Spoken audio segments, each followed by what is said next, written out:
Hello, everyone. Welcome to Sabbath and Sunday's lesson, The Nations, Foundations of Rebellion and Redemption. This week's lesson, The Nations Part 1, takes us deep into the roots of the world's problems and God's plan to restore His creation. Revelation paints a picture of final restoration, access to the tree of life, the curse lifted, and humanity once again dwelling in God's presence. But to understand how we get to that glorious future, we must first go back to the beginning. Revelation, in many ways, is Genesis in reverse. That's why Genesis is key to unlocking prophecy. It shows us where the world went wrong and how God's kingdom will set things right. A central theme in both Genesis and prophecy is the rise of worldly governments, man's attempt to rule the earth apart from God. These systems, no matter how noble their intentions, consistently fail. Across thousands of years, the tragic stories of fallen kingdoms are proof of what happens when human pride tries to replace divine authority. But God's word promises something better. His everlasting kingdom will one day be established. Daniel 7, verse 27. And He will reign in righteousness. To understand the nature of this rebellion more clearly, we look at the story of Nimrod in Genesis 10.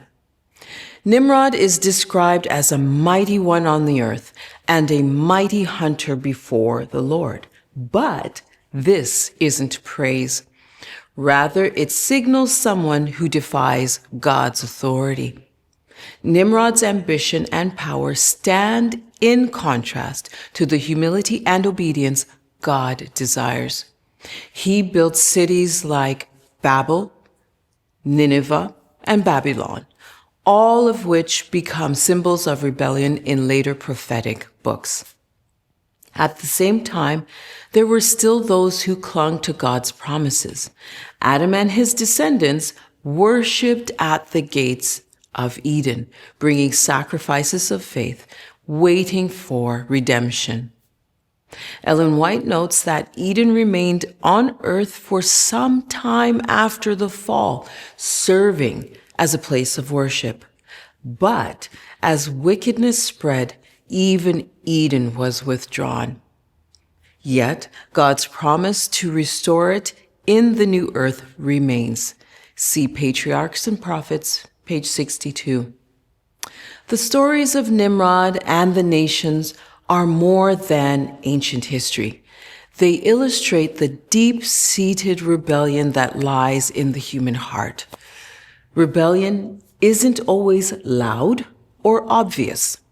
Sometimes it looks like progress, leadership, or even innovation.